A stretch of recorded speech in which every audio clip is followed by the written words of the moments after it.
ఆ దర్యాప్తు వద్దని విత్డ్రా చేసుకొని ఈయన చేసుకుంటేనే కదా పాపం ఆమె ఫైట్ చేసి కోర్టులో పోరాడి సిబిఐ దర్యాప్తు చేసుకుంది.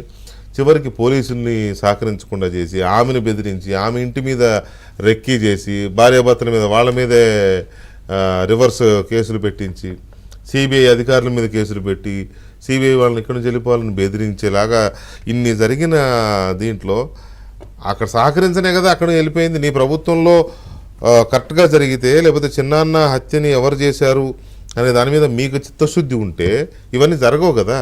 ఇప్పుడు దేవుడు ఏదో నేను శుద్ధపోసని నాకేం తెలియదు అని అంటే ఎట్లా ప్రజలు నమ్ముతారు? వెంకటకృష్ణ గారు, ఇందాక మాజీ మంత్రి ఆదినారాయణ రెడ్డి గారు ఒక మాట అన్నారు, మీరు క్యాచ్ చేయాల.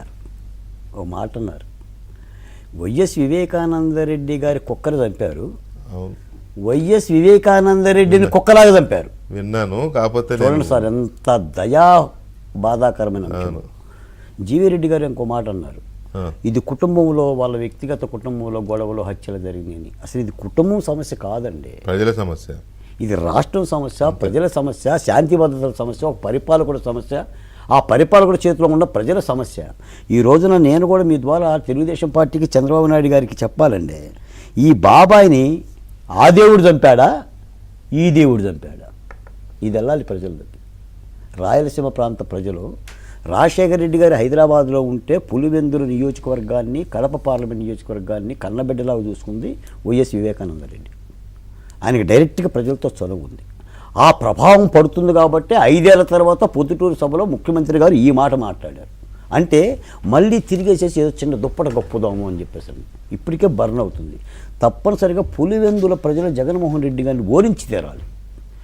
వైఎస్ వివేకానందరెడ్డి ఆత్మ మీద సాక్షిగా ఒట్టెట్టి ఆయన ఆత్మఘోషకి, ఆయన అంతరాత్మ ఘోషకి తప్పనిసరిగా జగన్మోహన్ రెడ్డి గారికి ప్రతీకారంగా పులివెందుల ప్రజలే చైతన్యవంతమైన తీర్పు ఇవ్వాలి. అది రాష్ట్ర ప్రజలు మేము చూడాలి.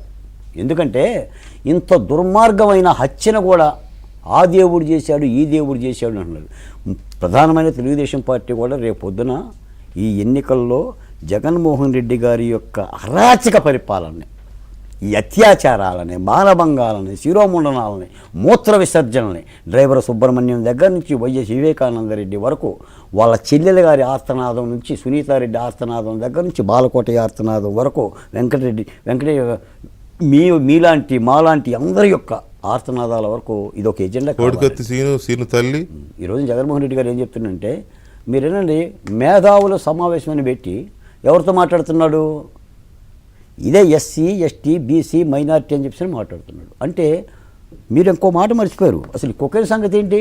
అదే అవును, ఇప్పుడు అది కూడా బీజేపీ అధ్యక్షులు పురంధేశ్వరి గారు వాళ్ళ